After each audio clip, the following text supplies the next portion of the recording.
the perfect Winter's Curse, just vacuum them into the curse after, and you're good to go, right? You set up for the Impale like that. I mean, the advantage you have is that you can just walk in with Nisha, really with a Surge, and might even be able to outrun a Ravage. Like, unless it's a point-blank Ravage, the Surge might be able to save you from it every single time. Tentacles are kind of slow, and Nisha is not going to be in point-blank range ever. I don't know, we'll see. I think the Tiny has to do a fair amount in this early mid-game to get a bunch of kills, deny the Darkseer, deny the Leshrac, and then when you have the matchup Troll versus TP, that's where you really shine. We shall see. A lot of times teams go looking for an answer to one of these high magic damage dealing mid laners, like the Tiny, or sorry, like the Puck, the notable one. They will go back to this Tiny. I think, I don't know. I kind of like Alliance's proposition for this draft, to be honest. I think they can kind of, the thing is, like, I think it depends who's setting the pace. No, of course. I mean, they're two TI teams, right? Neither of these drafts are going to be like, you know, oh, this one's going to be an easy win. But I think, like, the way I kind of see this game going is going to be a little bit more secret, looking to try and get these fights started. And with proper warding, with decent vision and good positioning, I think Alliance just have a little bit better counter initiation. I mean, it's hard to say that against a Wyvern. Close game. Close game. I think you have a lot of good tempo control on Alliance, though. I agree. Leshrac versus Tiny, the Tiny does get kills much easier. Lesh can get objectives easier. But, of course, if you're taking objectives, then the Titiner is going to defend in those objectives, right? And that's what he wants to do exactly. Wait for the Lesh to overextend, ravage him, murder him, and unless the Surge is ready to save him. To me, the 2 points that are very important here, more than the bottom lane, which it doesn't really matter if Tide or Troll get farm, is if top lane the Darkseer can shut down the Terrorblade, because it's honestly entirely possible with the Nyx, and if in the mid lane, Nisha can do a decent job of farming, or if Limp will start getting kills once he hits the level 3 on both Toss and Avalanche. Yeah, it's going to be pretty important. Quick little D-ward to make sure that Secret can rotate supports to and from that top lane, look for some stacks, really do just about whatever they please without having to fear Limp, just rotating away and getting a cheeky stack steal as he pushes the wave underneath the tower at level 1. But Nisha doing well, CSing under pressure.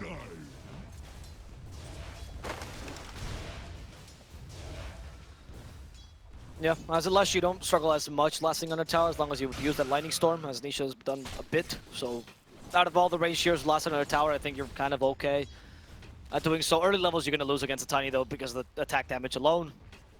But then once you get a couple points in Edict, and you actually have some damage, hell, maybe even when you get to level 6, you should be able to push the Limp out of lane. Not that he minds, because he wants to be pushed out of lane anyway to go for kills elsewhere. Particularly bot, I think it's what he wants to do. If you can kill the troll early, you can deny the farm, depending on what Matomba's build is. For a pretty popular build we're seeing, double gauntlets of strength just for a little bit of extra HP as Hanskin zoning away Puppey with the LSA, making sure you can't get free damage out from that Arctic burn. Yep, so we're preparing to skip a wave here, trying to force the issue underneath the tower for Nico Baby. Cheeky little bit of damage out from the bushwhack, but can't let Nico Baby close the gap. Not enough stun there. Yabzor is trying to... Oh, nice. They stopped actually the wave skipping here. Yabzor was trying to do. Well played by FNG. And now Xayah has to go and fight this. They go attack FNG, but it's only level 1 Iron Shell. It's going to succeed for now, it seems like. FNG, there's the reflection. He's still going to 99 Iron Shell. Xayah just too slow. And the Fairy Fire heals so much because his base HP is so little. Really, really nice positioning out from Xayah. Just body block in there, making sure that the only avenue of escape wasn't really open for FNG. Healing self up to full HP. Pretty low base strength here on the Squirrel, unsurprisingly. But buying, I mean, it's still a small win for Secret. Not really too much used, and that's potentially a healing salve that was meant for Nico Baby, who is already all out of regen. Absorb, reflecting the stun. Is going to be taking a nice bit of damage, but my goodness, so much damage out from the Acorn shot. Gotta lie, a bit lucky there. You got the bounce right onto him. So maybe that first blood wasn't justified. Maybe the FNG would have died there to the Iron Shell, but if you're playing around the level 1 Iron Shell early, I feel like you played a bit too aggressively. Now you finally get your power spike, but Nyx is dead. At level 2 Iron Shell is really when you actually are a hero again for Xayah. And now you can put some pressure into Nico Baby. He has no meta, you know this. Push the lane forward. Look, Yabzor already going in. Go for Nico Baby. Nice vacuum into the Impale. Can they kill Nico Baby? For now, he's surviving. Yabzor diving in the towers to spike Carpus. But the bushwhack, it pushes him back. Yabzor has to de-aggro the tower so he doesn't die there for free. FNG saving his carry multiple times already. That's a lot of damage done, though. I mean, Zai staying alive throughout the entirety of it. He can now basically get free CS, denying almost a full wave here, or at least the range creep away. 2 healing salves on the way for FNG, so really invest. That's the 3rd healing salve for FNG in this lane already. So a lot of regen being forced through out from Secret in this top lane. Nyx Assassin with a bit higher base regen should just be able to take a little bit of a timeout here and heal that back up. He's got himself the infused raindrops on top of this, so it's a little spicy in this top lane. Secret continuing to apply as much pressure as they can. Yeah, they're trying their best, but they're not completely denying that TB's farm. Whereas in the bottom lane, I think Troll is honestly in the same position as the TB, but with a much easier lane, supposedly. S4, okay, Matumban is doing his best to try to murder S4, but with the 2 points in and Kraken Shell, the Fervor does nothing. And unfortunately, they can't really get a kill. Lina's even keeping him at bay. Winter Wyvern not too strong against Lina either. Limp was able to sneak into the enemy triangle as well, knowing that Zai was going to be taking a trip back home. Nice little toss underneath the tower to snag a bounty rune away from him. So now we are going to be -1 bounty for Nisha. About to hit this 5-minute mark. Limp still has his own bounty waiting for him in the triangle, unless the Wyvern is going to look to sneak away. But honestly, I think bot lane's a little bit too hard without this Wyvern here. So Templeman able to at least avoid the stun coming from Hanskin. I mean, they're really doing nothing to the Tide in the middle lane. Nisha actually fighting against Limp. The ball getting fully onto Limp. He throws the tree and gets the last hit there. So Limp will actually get the kill before he dies, which means he got all the experience out of it, and that's kind of a win for him as far as he's concerned. Little tip from Limp to Nisha, as Hanskin also tips Limp for some reason. Zai's going to cut this wave now, look to put some pressure to Nico Baby, who should be able, especially with Conjure Image now, to CS no problem here and prevent the wagon from doing too much damage. Mid laners. Well, expecting the... Oh, wait, bottom? S4? No, I don't know why there's even an attempt at his life. The Kraken Shell keeps him completely alive with the Ring of Health as well now. Allows him to go for the full hood. Deny from S4, very nice. 2 heroes mid now, as Hanskin will actually TP on over. I think they're looking for an Ava toss. See if they can connect onto it. Yep, so we're already showing mid. There's going to be the Bushwhack Limp. He's going to get the toss in place. Nisha still alive for now as the regen room is going to be denied away by FNG. So Nisha is going to need to take that bounty and heal on up, but he would have killed to have that regen room. Top lane, vacuum onto Nico Baby. Zai going to chase with the surge now. The stick charge is used by Nico Baby, continuing to tick away here to the level 3 Ion Shell, but Zai, without boots, is unable to keep up here with the Demon. Mid lane, they go again. Yabzor didn't get the kill on Limp, not even minding Hanskin, and they do stun him for now. Nisha follow up with that splitter. Can they kill Limp with that toss? It's going to be a bit more difficult. Limp just got rid of the main source of damage. He's walking to the enemy jungle. He seems free. What can Puppey do? Splinter Plasma is not close to creeps. We have no mana on Yapzor. Limp is getting away. Yep, absolutely he is. In the meantime, FNG actually doing a fair chunk of damage to Zai. Is going to force him out at the very least. Because we had to give that power rune, the power rune gets denied rather, so Nisha's got to take that bounty rune that Zai would have otherwise loved to have, as he's now going to have to take a second trip back home. So pretty successful top lane overall by Alliance. Zai still gets a fair amount of definitely experience in, but I would say Alliance definitely coming out just ahead there overall top. Yeah, I agree. Especially because the fact that the Darkseer, I mean, you can't deny, you haven't denied the Terror Plate, and now you can go jungle relatively freely as Limp starts to give him some space. So I feel like Alliance is looking pretty decent here. I was expecting the Darkseer to do a bit better. Yes. He was probably expecting himself to do better. That's why they rotate Nisha up top, try to take a tower as well, shoring the Terrorblades farm, but FNG's here to defend. Yep, and again, pretty annoying here. Same build as that we've been seeing all day today on the Hoodwink, 2-2-0 build here at level 4. TB, I mean, and Nico Baby, of course, he knows what's coming. As soon as the Lesh is missing off the map for more than 30, 45 seconds, there's naturally only one lane he wants to gank at this stage. Tower will fall. Not really much FNG could do about it to the Disco Pony. We still have bot lane being shoved now by S4, but Matumba Man might still stick around looking to defend it. Matumba Man, he's capable of defend this lane relatively decently, and he's not putting his life in peril by doing so, which means that you keep it's a way of putting pressure, right? Despite being able to defend this tower. S4 is not going to be able to push this easily. You're never going to kill him. Like, look at this. He's just tanking the tower. Like, there's no tomorrow. But at least Matamba is not sacrificing himself for this. I'm assuming they have TPs at the ready in case there's a gank, because they have to be wary that there might be a gank coming. Of, oh, Light Struck Array won't catch him, so Matamba will be able to get away. Yeah. He's going to go top lane and just farm a little bit in the enemy jungle. S4 and the rest of Alliance probably going to quickly realize there's no longer anyone here to push back against, and they will be able to secure that bottom tower with the utmost of ease. Nigma going for that first item into the Dragonlance as he continues farming away. Made a little bit easier now by the chipped vest he's managed to find. Secret already setting up the vision to maybe consider a push towards the mid lane. But Alliance is also setting up the vision to completely defend their jungle in case Secret wants to invade. They know this is the easiest objective after you take a tier 1. You want to invade the jungle, catch the TP, especially with the Nyx plus Darkseer. Instead, you'll have to deal with FNG instead. Like, it's just not that valuable. TP's completely in the triangle, he's quite safe.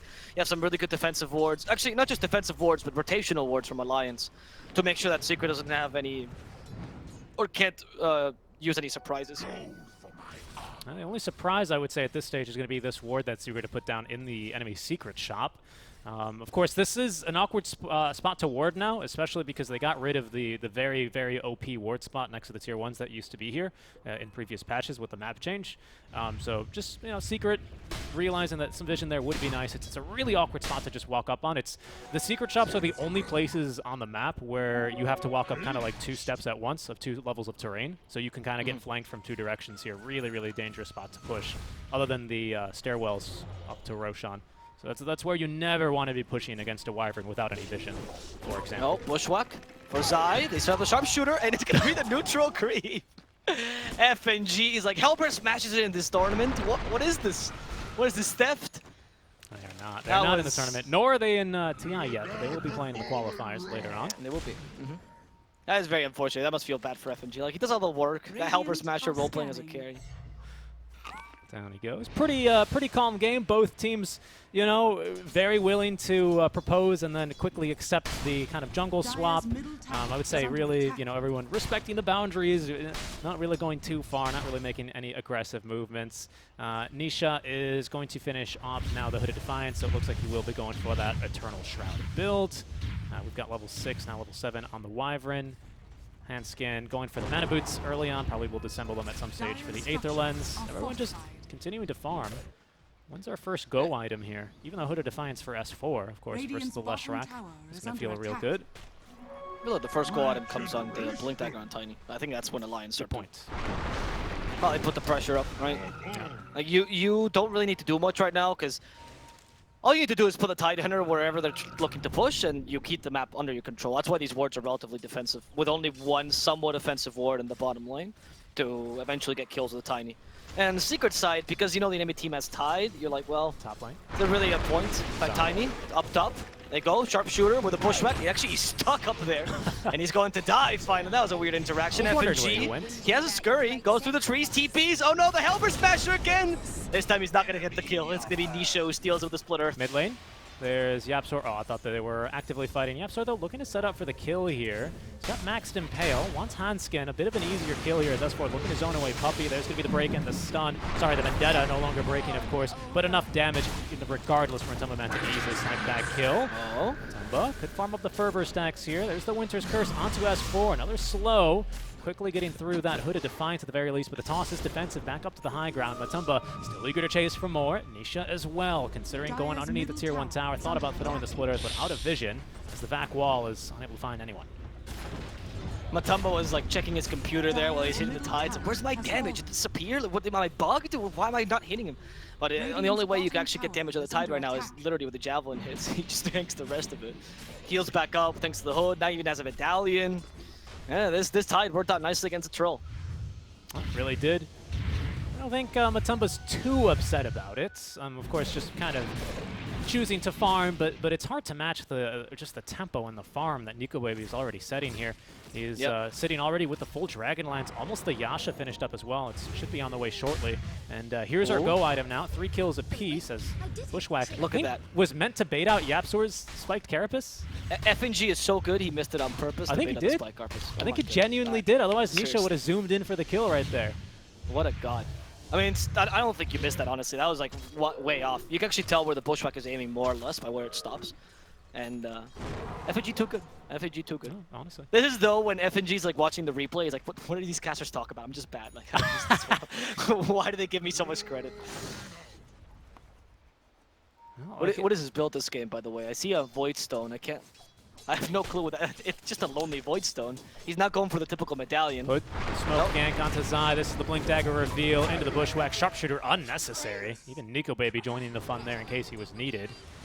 That might turn into a tier 1 siege middle as Nisha getting ran down by S4. But at least nuked the wave, so they'll have to wait a little bit while longer before they go again. But Limp, he doesn't want to wait. He wants another kill. Down goes Puppy. Blink Dagger. FNG is hitting all these Bushwhacks to make a statement or something. Guys, I swear, I missed that on purpose. Just 2 quick, nice, easy Bushwhacks.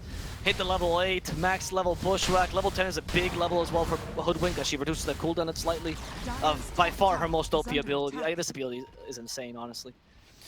This is where I pose the question, what's the Nyx Assassin to do in this game? YapzOr, you know, he's doing what he can. He's at least providing vision, which is, I guess, the best thing he can do. Planting some pretty deep and pretty annoying wards. Just looking to get eyes on enemies when they're not showing on the map. But other than that, it doesn't feel like he's got anyone to really, you know, play aggressively with. Not until Zai, at least, is ready to look for kills actively. And with a first item Hooded Defiance, I don't think that'll be for a while. Yeah, it seems like Secret is much more, like their draft at least, is much more oriented towards objective taking, forcing a fight 5-on-5, but then you're fighting as a Tide, and you also lose those fights, right? You have really good tower push though with Troll and Lesh, but you're right. I don't feel like you have great pickoff potential. And now Alliance just got theirs with the Blink Dagger and Hoodwink just existing, honestly. And the Blink Dagger and Limp is a major, major deal. I think you can kill anything as long as these two are together. If Lina joins, literally anything. Yeah, definitely literally anyone. I think Tiny +1 gets through all, well, not all of them at once, of course, but anyone's individual Hood of Defiance at this stage with a bit of bonus damage, maybe a stun out from the Lina just to secure it. So Zai is going for the Blink Dagger. I do like this itemization, as I think that smoke was scouted by Tiny's Illusion.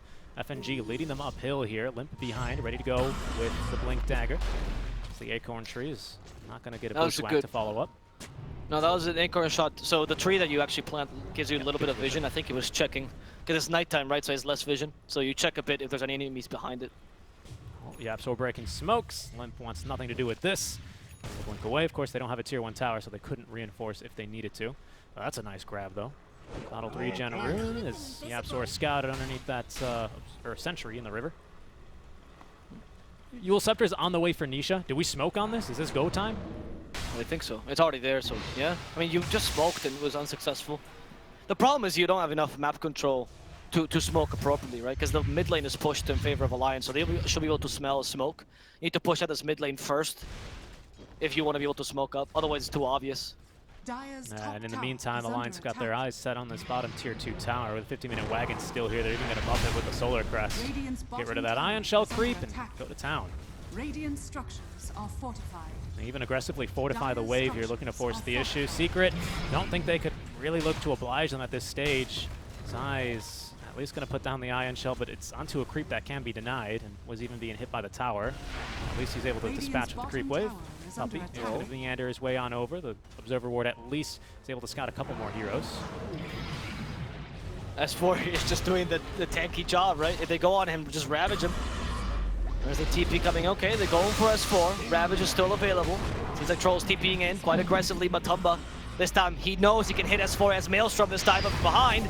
In comes Limp and they burst down Puppy. There's no more Winter's Curse. They'll still have a Ravage as well. And they actually cut Matumba in the wrong position. Can they kill him in time? Yes! He can't use the battle trance. Well, the toss from Limp gets rid of the Leshrac thanks to the toss and puts Nisha in a difficult position. They're hitting him with all they got. They throw the tree on top of him and Limp yet another time playing with Nisha like he's a volleyball, honestly. Wait, I can't believe, what is Zai and YapzOr still here? They tried for that cheeky kill into Limp. Luckily, they've got Surge to get out of harm's way, Radiant's at least, but could have been a very difficult position. Even Zai going so far as to micro the TB illusion just to really try and get through, but Tiny, again, deceptively tanky. 2k HP he's already clocking in at with that bonus armor. He's not really too concerned with that illusion. 3 dead out from Secret as they try and defend that tier 2 tower, and it just goes horribly for them. They even rotates the Troll Warlord on it, and he doesn't do anything. FNG continues to keep this lane pushed to make sure that S Secret can't go for any cheeky smokes here. It's actually very smart. The more the lanes are pushed, the more obvious these smokes become, the harder it is for Secret to make plays to get them back into the game. You don't really have the easiest lane cutters. Like, Nisha can sort of do it, Darkseer can sort of do it, but you can also kill them and punish them. And your supports are definitely not the best at doing so. Maybe the Winter Wyvern, if in the right position. Yeah, I also have to commend these wards coming out from Alliance. I mean, just look at this. This ward placed down after they take the tower, after they force him away, just to see if there's any attempt to counter-initiate. There was, not that they wanted to go back in on it anyway, with Limp on just about 400 HP. But a ward as well, aggressively here, right next to that outpost. As they did manage to get the D ward in mid lane. I was about to point that one out, so Secret dropping this is the right play. They might be able to sneak this. Yeah, this is a very good play. You are Radiant, so you have the rush out advantage. You know you can't smoke, like I said. You know you can't cut lanes effectively without maybe losing 1 or 2 heroes. What is your only other option? Roshan. Honestly, it's just the mechanically the right play to at least do something. You can't just idle about. You can't just keep up farming. And this Rosh might give you an edge in the next team fight. At least it'll give you a second chance to get that battle trance off Yapzor from behind.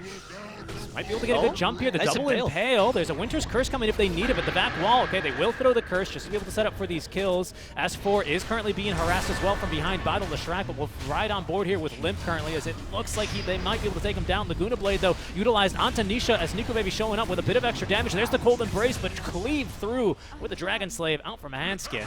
Matumba, as the Surge will end, continuing to chase after Nico Baby, slowed by the Gush, as now it's going to be the Metamorphosis active. They should still continue the fight as the Ravage here catching 3. They're going to try and blow up Yapzor, but he gets off a stun before he goes. Matumba continuing to chase after S4, but it Defiance active, and out comes the Battle Trance. Matumba unfortunately jumping to the illusion rather than the real TP, but will at least get the courier as a nice little desserts on top. 4 dead here for Alliance in exchange for the Lesh, though, so not a free fight for Secret, but still able to boot the enemies out from their jungle. It was very good, honestly, by Secret. That was a really solid play. Yeah, you lose the Lesh, which definitely not what you were looking for. I think Alliance made the best out of a bad situation, but the initial impale and then using all your ultimates, like who cares, right? Use everything just to kill the Tiny. You get rid of the main damage source in Alliance. Well, not the main damage source, but the damage source that's the most mobile. And then kiting around the Terrorblade with the picks you have, especially with the Surge, kind of easy. The difficulty is the Tiny existing, right? There. I was expecting Alliance to not use it because, well, the TV was probably going to get away. You already diverted their attention with a Gush because nobody likes being spit on, right? They took offense to that. They went for the Tide anyway. And it seemed like Ravage turnaround was not really possible. Yeah, I think it was just used just to get that extra kill onto Yapzor, because I think they knew they couldn't really kill the Troll Warlord. I mean, even if they did, he's got Aegis and Battle Trance, right, for the second life. So definitely also a little bit surprised on the usage there. But, you know, honestly, are they going to be fighting within the next minute, Avo? Will we need Ravage in this next minute? We are used meta anyway, right? So now meta's on cooldown for about the same duration as Ravage. I was surprised by the commitment of meta within the same idea, right? But yeah, I guess you're right. Yeah, you're not going to fight anymore. You're trying to avoid fights now because Secret is kind of strong. You're trying to avoid the Aegis anyway. Oh my goodness. I mean, Nico Baby is just so farmed. He's already got the completed Eye of Scotty, another point booster on top of that, heading into the Aghanim Scepter, because eventually there will be a stage here in this mid-game where potentially there could be a second fight in between your cooldowns here, which I think Alliance are slowly, or rather quickly realizing that is an issue for them, because they just simply cannot contest this tier 2 top push coming from Secret. Yeah, it's the advantage of Secret Strat in general. Like, you do have some pretty decent ultimates, right? But you're not playing around them. You don't really need Battle Trance to fight in the necessarily. You can always have Leshrac just going in. You have the Nyx Assassin, which is always ready. Darkseer as well is just a plus. You really rely on that vacuum. 30 seconds, not that big a deal. So you can kind of try to fight around that Ravage Metamorphosis, especially in the early mid-game when Lesh is much more important. Lesh is, by the way, going to be going for the Bloodstone now. All right, thoughts on this? Zai finished his pipe before going for the Blink Dagger. I like it more. I think Zai doesn't need the mobility as much. I like the sustain here a bit more, especially to withstand the Tiny combo. The pipe is really good when you have a lot of single target magic damage, because Tiny has to do that on everyone to be able to get rid of the pipe barrier, of course. Tundra showing off his BKB mid lane. We still have another minute and 10 seconds of Aegis. There's a Winter's Curse, though. It's onto a couple of illusions. They've managed to catch Lina as well. Matumba BKBing preemptively there as they toss Nisha on back. S4 holding on to the Ravage here, waiting for this BKB to expire on Matumba Man, but he's already nuked through the Lina, although taking plenty of damage out from Nico Baby. There's going to be the heal. Out comes the Ravage now onto 3 heroes. There's now the Sharpshooter. Not enough damage for Troll, and even still with Aegis, he will continue to chase. Nico Baby standing his ground as eventually they're going to be able to get the kill. That's just the first life. Bushwhack connects onto 2. As now FNG stunned up by the spiked carapace of YapzOr, scurrying through the trees, outrunning the wild axes or the whirling axes. We might just be able to get away here, juking around the trees, and he's off and away. Did you see that, by the way? Lesh using Split Earth preemptively because he knew the Bushwhack was coming. Yep. Because if you destroy the tree, you get rid of the stun. Very smart there by Nisha. Small plays, but very, very smart. I liked it. Yeah, I don't know. It seemed like that fight was just Secret desperately trying to force something. Alliance did use some of the resources. Puppy was baiting. I don't know about this one S4. Yeah, he was baiting. Okay. I think the pipe here, you saw kind of its use, right? It's so difficult for Alliance to just come in and burst someone with a Tiny, or with a Lina, or with the Squirrel, or Hoodwink, sorry, if you have the pipe barrier on. That's a Squirrel. Most heroes. It is a Squirrel. Yeah, I know. You're right about that. I know. I'm just saying, yeah, I want to be proper to the Hoodwink. Respect. Of course. Of course. You know, Kappa for all the furries in chat. In case. Yeah, for sure. Wow. Caught me off guard with that one, just like this Ravage, I think, ended up catching them a bit off guard here. 4-hero Ravage, as soon as the BKB wears off, that's kind of the problem that S4 has here. He would like to BKB and possibly stop Nisha from doing too much damage in these team fights, but without, you know, any follow-up available, with Limp kind of overextended in the enemy triangle, it's just a bit too awkward for them to take this engagement. And there's that Split Earth you're talking about there on the replay. Honestly, I thought it was really awesome. That was a good play. There's these small interactions, the new heroes, you know, you don't immediately see them, and the first people to do them make them a tendency. Okay, let's see. They're actually trying to flank him. Nice and peel into the vacuum with a more replica in between. Limp, though, stops this by trying to stop Zai, but he's not going to succeed. TP tries to get away, but the BKB on Matumba keeps him safe. Terrorize does nothing there. I'm sorry, the Fear does nothing there. And Matumba, man, will be able to finish off the enemy carry, almost destroy the Tidehunter, all while now having a free tower mid.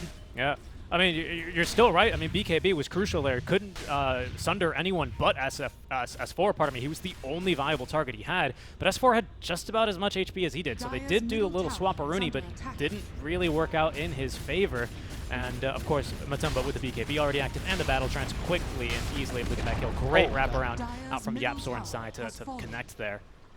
So this is one of the advantages on Secret's draft, which is that they get much more out of a team fight than Alliance does because they're sheer push, right? As soon as you can go onto a tower with Troll Lesh, that tower is done for, especially if the enemy team is down. Even if it's only 2 or 3 of them, it's just so easy to push. So it's difficult for Alliance because they have to do so much more to be able to match that. The success, I would say, from Secret.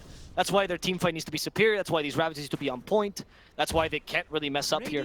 That Terror Wave needs to be on point by Nico Baby as well. That BKB definitely surprised him. I don't think he was expecting that immediately. Aggressive move out from Alliance. So they've got the ultis as well as the regular Metamorphosis ready to go. But Nisha is not going to be caught here by this one, nor will his courier, even doing so much as to evacuate the courier from any danger it might have been in.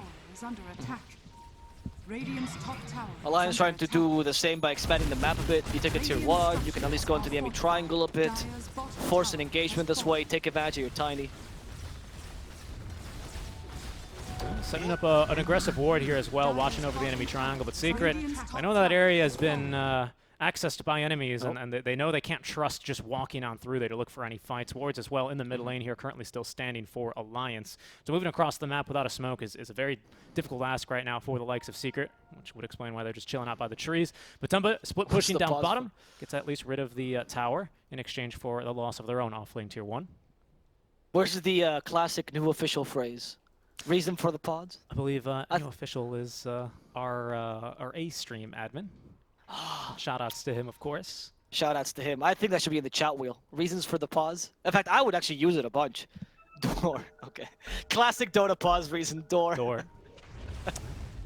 They never explain why, just door. Just door. I mean, hey, if someone's at the door, you gotta go tell them, hey, leave me alone, I'm playing my video DOTA. games. I'm playing for $400,000, please. Absolutely. Absolutely. Yapzor, I think they see him. Yeah, Yapzor, what are you doing? Oh, he has Andis. Never mind, he's baiting. There's a tear away from Nico Baby. He's looking to kill off the Winter Wyvern. Nice Ravage. Going for Yapzor. They're also murdering Zai in the backlines. Yol's to dispel that surge. Nico Baby's ready. They don't even need him. The supports do the heavy lifting, and Nico Baby still has the metamorphosis here. Yeah, they've got eyes for Matumba Man as well. He's trying to split push the mid wave, but they've got wards down here watching him. BKB, but no TP for another minute. So Matumba might just be making the greatest kite play of all time, or he's just delaying his death. We'll see, though. 50-50 Matumba Man. 50-50. Let's see. Now we're playing underneath his own ward. Bushwhack's what a pull him bushwhack. right back. There's Hanskin. Now Nico Baby joining the fun. TP into the tier 3 tower is going to be Limp, who will secure the kill versus Matumba Man, and then that 5 times kill streak. So that was the result of most of the 50-50, so it was pretty appropriate there. Unfortunately, did not really work out for Matumba. We didn't think it was going to work out either. Alliance get a free kill out of it. So just so difficult to run away from Hoodwink.